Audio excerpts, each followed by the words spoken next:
Merci Camille Kouchner sont les mots employés par Michel Simms ce samedi 16 janvier. Invité de l'émission Rendez-vous sur BFM TV, il est revenu sur la crise sanitaire mais également sur l'affaire Olivier Duhamel.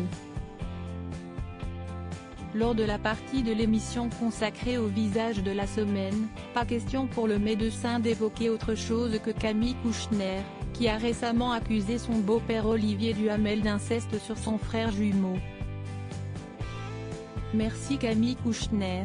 Merci à elle, parce qu'on ne peut pas aujourd'hui imaginer que si vous êtes au courant de faits aussi graves autour de vous, y compris avec des proches ou avec des amis, vous vous taisiez, explique-t-il d'abord.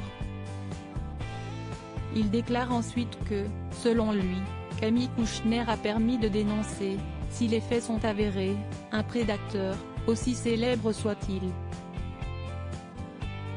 Michel Simms a donc pris cette opportunité pour rappeler que, si est une bonne façon pour dire à tous ceux qui le font, qui pensent qu'ils sont protégés parce qu'ils sont célèbres ou parce qu'ils ont des réseaux, que ça peut leur retomber dessus à tout moment. Outré par cette affaire, l'animateur a souhaité rappeler que, les chiffres de violences sexuelles sur les enfants, et encore plus d'inceste au sein de la famille, sont complètement dingues. Je suis père de famille, je ne comprends pas comment si est possible. Si est un truc qui me dépasse.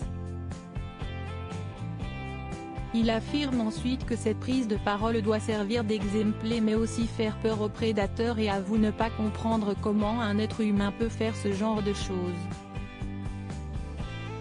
Il n'a ensuite pas hésité à encenser Camille Kouchner, qui a eu le courage de raconter son histoire dans un livre intitulé La Famille à Grandet publié le 7 janvier dernier.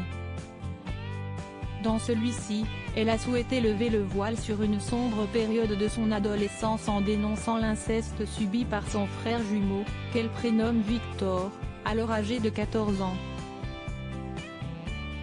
Selon ses propos, cela aurait duré pendant 2 ou 3 ans alors que la famille vivait une situation difficile. La vérité n'a éclaté qu'en 2008 et leur mère Evelyne Pizier n'a pas voulu y croire et n'a cessé de défendre son époux. Les révélations de Camille Kouchner ont permis à une enquête des chefs de viol et agression sexuelle par personne ayant autorité sur un mineur de 15 ans d'être ouverte par le parquet de Paris le 5 janvier dernier. Un hashtag sur Twitter en racontant son histoire. Camille Kouchner n'avait pas imaginé l'ampleur que cela prendrait. En effet, depuis quelques jours, un hashtag #MeTooInceste a vu le jour sur Twitter. Les internautes racontent comment ils ont été violés à 5, 10 ou 15 ans par quelqu'un qui leur était familier.